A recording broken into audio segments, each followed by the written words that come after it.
Philippe de Villiers, parlons d'un projet qui a fait grand bruit, qui a été démenti. C'est nos confrères de l'opinion qui l'ont révélé.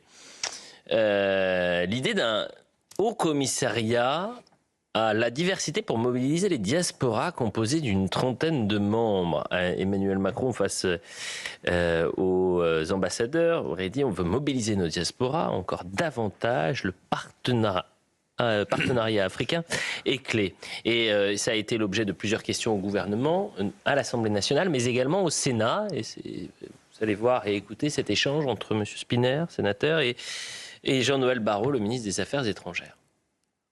Vous auriez dû me passer un petit coup de fil avant cette séance. Nous aurions pu économiser cette question et passer un moment agréable ensemble à la buvette. Car le projet auquel vous faites référence, auquel votre question fait référence, n'existe pas. Ni dans l'esprit du président de la République, ni dans l'esprit du Premier ministre, ni dans le mien. Pourquoi ?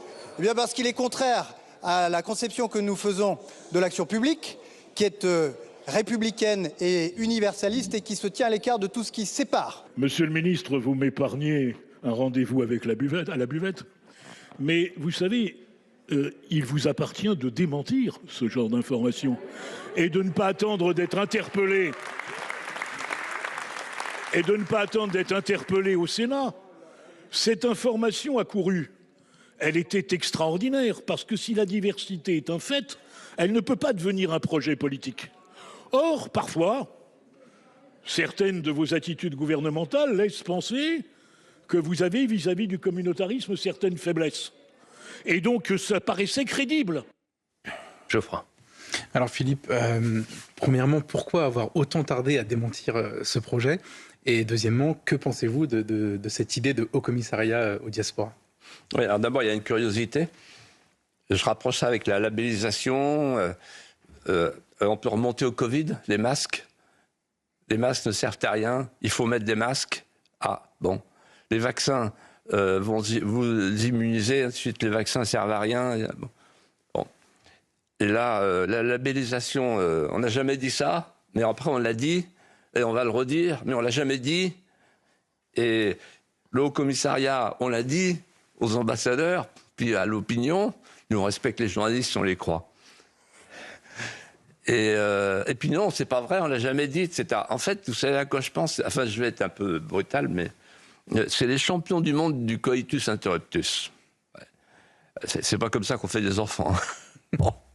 Alors, je réponds à votre question. Il y a Elliot qui se dit « Oh là là, l'Arcom ». Non, c'est bon, je viens de leur envoyer un texto. Oui. Ne vous inquiétez pas, j'étais en train de leur envoyer un petit message. C'est en latin avant qu'ils comprennent. Voilà. C'est bon, alors, c'est bon. Je réponds à votre question. D'abord, il y a un mot nouveau qui est entré là dans la vie politique, qui va sans doute entrer dans le dictionnaire à l'Académie, qui est utilisé à tout bout de champ, et ça choque personne, c'est le mot « racisé ».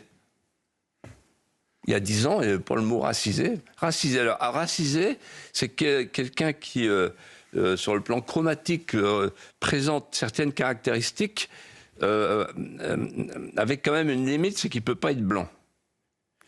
Et alors, les racisés sont persécutés, et naturellement, les blancs sont soupçonnés.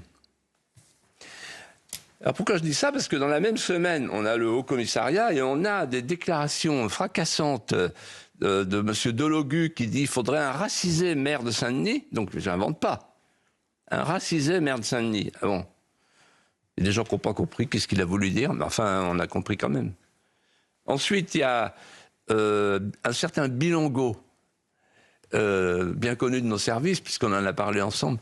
Un certain Bilongo qui dit, qu'est-ce qu'il a dit, lui ? Il a dit, ah, si, les racisés sont plus intelligents que les gens du Nord. Les gens du Nord, c'est nous. Vous comprenez ce que je veux dire. Et enfin, le pompon, c'est à l'occasion de la fête de l'humanité, Madame Obono qui dit « il y a trop de racisés à la fête de l'humanité ». Elle dit ça, alors du coup, Mélenchon se reprend, il dit « ah mais moi je suis un Français du Maghreb ». Ah, bah, tout va bien. Il y a trop peu de racisés, c'est ça Oui. qu'elle avait dit, Madame Oui. Obono. Il y en a Oui, passé, ouais. attendez, oui, il y a trop assez, peu. il n'y a pas assez de racisés. Mais, à la- pardon, C'est pas grave. mais c'est un lapsus révélateur. Oui. hein. Oui, oui. On en voudrait tous beaucoup plus. Voilà. Et voilà. Alors là-dessus arrive le Haut Commissariat. Alors le Haut Commissariat, en fait, c'est une mosaïque, à terme. C'est l'idée de faire de la France une mosaïque à partir des appartenances raciales. C'est exactement aux antipodes de la définition de la France par Jacques Bainville, le grand historien, et tant d'autres. La France, disait-il, c'est plus qu'une race, c'est une nation. Et ça change tout. Et moi, j'ai vécu, chers amis, j'ai vécu les 3 étapes de l'idéologie diversitaire. La première étape de l'idéologie diversitaire, c'est 1984. J'en ai parlé personnellement plusieurs fois avec François Mitterrand. Il m'a expliqué ce qu'il voulait faire. À partir de sa phrase, les étrangers sont chez eux en France. Ils sont chez eux, chez nous, a-t-il ajouté. Bon, c'était clair. En fait, c'était un appel à l'immigration. Et là, il fait fabriquer par ses amis une main jaune, qui est en fait la contraction de l'étoile jaune et de la Fatma. C'est bien joué. Et il fait épingler à la boutonnière de toutes les étoiles médiatiques, Montand, Signoret, Marek Alter, etc., Bernard-Henri Lévy, etc., enfin tout ce qui compte, la petite main jaune. Sous-entendu, ceux qui contestent la petite main jaune sont des racistes. Et en fait, c'est la captation de la Shoah par les lobbies immigrés sous l'égide de la gauche mitterrandienne. Joli coup. Et pourquoi ils font ça, en fait? Mitterrand me l'a expliqué.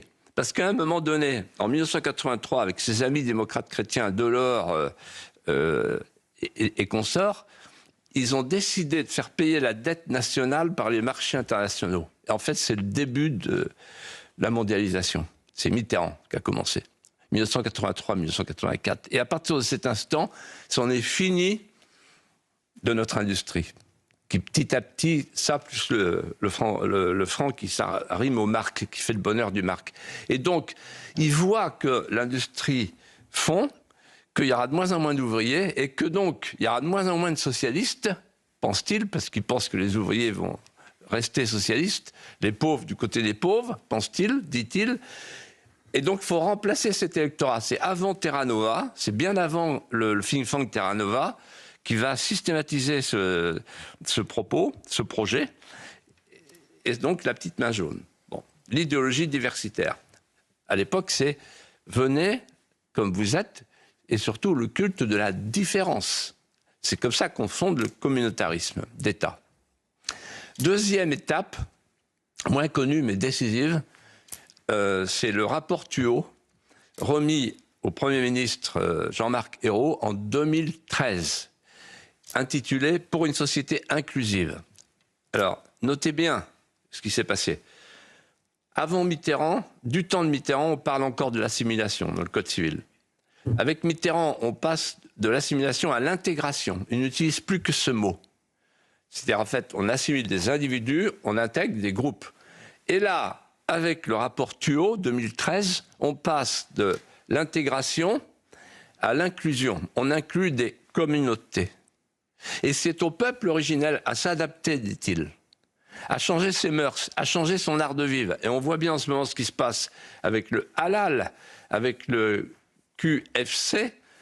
Il y a un article brillantissime. Pardon, KFC. Hein? KFC. KFC, oui, pardon. Oui, mais moi, je vais pas dans ces trucs-là. Ouais. Oui. Vous ratez quelque chose. Oui. Mais vous avez donc 24 restaurants qui passent au halal à 100%. Et ils expliquent la diversité, comme par hasard. Ce mot-là, toujours, l'idéologie diversitaire. Il y a eu un papier remarquable là-dessus de Florence Bergeau-Blacker dans le Figaro. Et alors, la troisième étape, on l'a vécu, c'est le Front républicain, c'est quoi? En fait, c'est l'alliance de la Post-France et de l'Anti-France. Et là, avec le Haut Commissariat à la diversité, Emmanuel Macron opère la jonction entre les deux. C'est-à-dire le business model, la plateforme mobile ubérisée, mondialisée, bigarrée, un agrégat, un agglomérat d'agents économiques substituables, interchangeables, c'est ça la Macronie, c'est qui rappelle le mot de Metternich, un agrégat inconstitué de peuples désunis. Il disait à propos de l'Autriche-Hongrie. Mais on peut appliquer ça à la France de la Macronie. Et puis alors l'anti-France, c'est-à-dire on change de France, la nouvelle France, on appelle une nouvelle population, et on dit le grand remplacement, c'est pas Zemmour, non, c'est nous. Il le revendique. Voilà. Et donc, en réalité, il y a la France que Macron veut mondialiser et la France que Mélenchon veut remplacer. Pour conclure, je vous dirais ceci. Qu'est-ce que le Haut Commissariat à la diversité? C'est un ministère, en fait, qui ne dit pas son nom. En fait, c'est le ministère des racisés, qu'appellera peut-être un jour le ministère d'en face, le ministère des Blancs, non?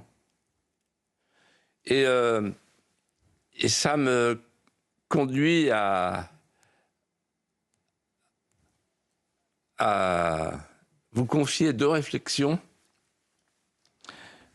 de 2 jeunes gens. L'un qui me disait, c'est un jeune pêcheur de Noirmoutier. Il me disait, quand le pays deviendra un pays de Bernard l'Ermite, ce qui sera bientôt le cas, il ne faudra pas s'étonner de voir une nouvelle population dans les coquilles vides. Et un autre, qui avec humour me dit, ceux qui ne comprennent pas la diversité, il faut leur expliquer. Si on fait venir en France des millions de Chinois, il ne faudra pas s'étonner que les gens se mettent à manger avec des baguettes.